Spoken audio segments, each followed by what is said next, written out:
Okay, so I'm about ready to go. I think the bus leaves at 9:30, so I need to be there at 9:15 in order to check in and do all the stuff. Luckily, I just need to show an email that has my confirmation number and my name, obviously, and they should let me in the bus.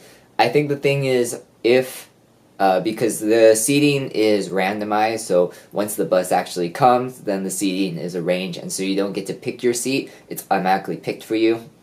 So I'm thinking, like, if I'm sitting next to someone else, I don't really want to like film a whole lot or talk out loud or anything like that because that's kind of rude. And it's like the same thing in a plane. Like I feel like people who bring out a camera and just start talking to it on a plane, a little, I don't know. And personally, I don't think I'm that confident either. Even though maybe they might not even be, like they might not know English, so they might not know what I'm saying. But that kind of makes it even worse. And especially because it's a night bus, they might just want to sleep, and I'm probably overthinking this completely, but I still do want to film certain components within the bus or during the trip as well, so if I'm not able to talk, I'll probably use some like sign language. I don't know sign language, but I'll make stuff up and then put subtitles on what I was actually thinking during those parts. And it'll be just kind of like to show you like what the bus is like, how the trip is going, all that kind of stuff. But also it's going to be dark in the bus, I think. The lights aren't turned on during the night bus so people can sleep. And there's no Wi-Fi either, so I'm probably going to try and sleep most of the time. Maybe try and do a little editing or work if there's like a little seat table or something available, but we'll see when we get there. It's kind of all in the air.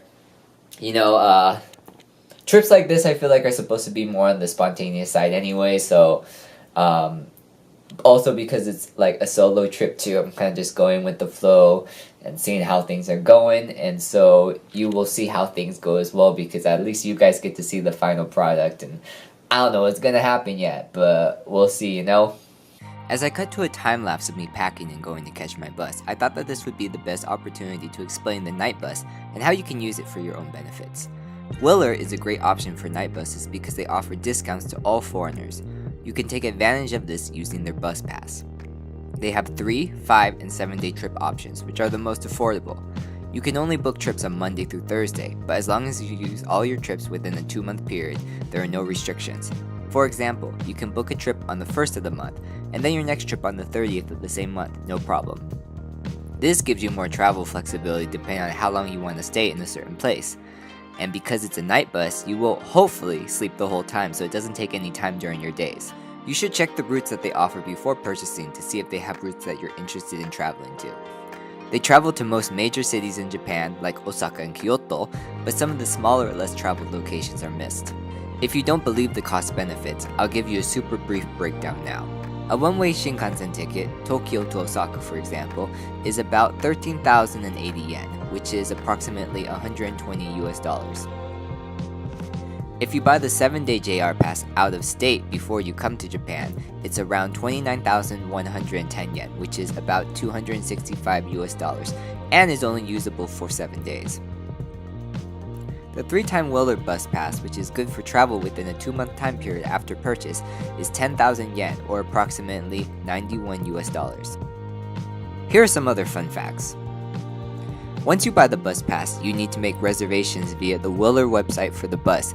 This isn't a hop-on or hop-off bus.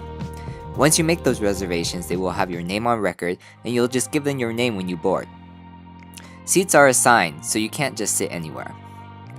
Some buses do not have bathrooms, but pit stops are made every 3 hours or so. Also, I found the bus attendants don't speak very much English at all, but questions can be directed via email before the trip to the company. Arrival times are estimates, so plan for an extra hour or 2 to arrive. Finally, don't be late. The bus will leave without you, during rest stops as well. Also note that this is not sponsored, but we all are here to cut costs, am I right? When you get to the bus station, there should be some kind of screen that shows you all of the buses that are in progress at the moment.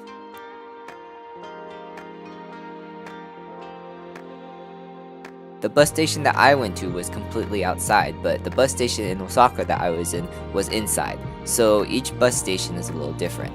This one was the Ikebukuro Sunshine bus station. After I figured out what bus I was supposed to take, I just waited for a while, as you can see.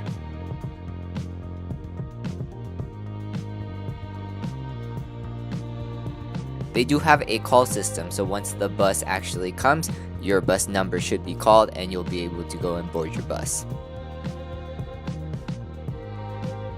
Now, it was a little hard getting any footage of the inside of the bus just because there were so many people and I didn't really want to make it awkward, but I got as much footage as I could. As you can see, these are the seats. All the windows and the front is also covered, so once the lights are off, it's almost pitch black. There is some lighting around the floor so you know where the walkway is, but otherwise it's pretty dark.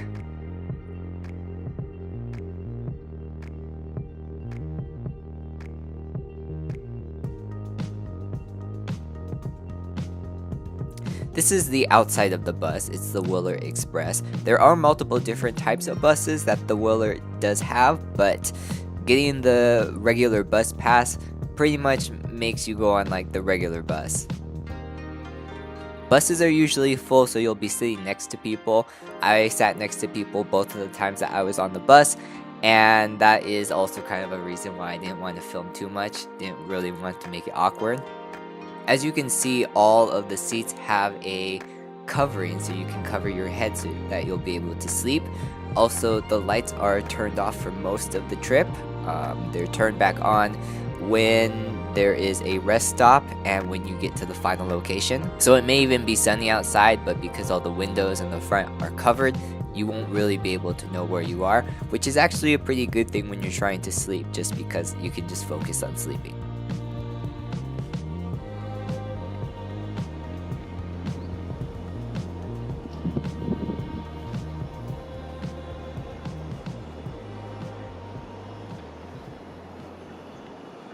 So I made it. Ooh.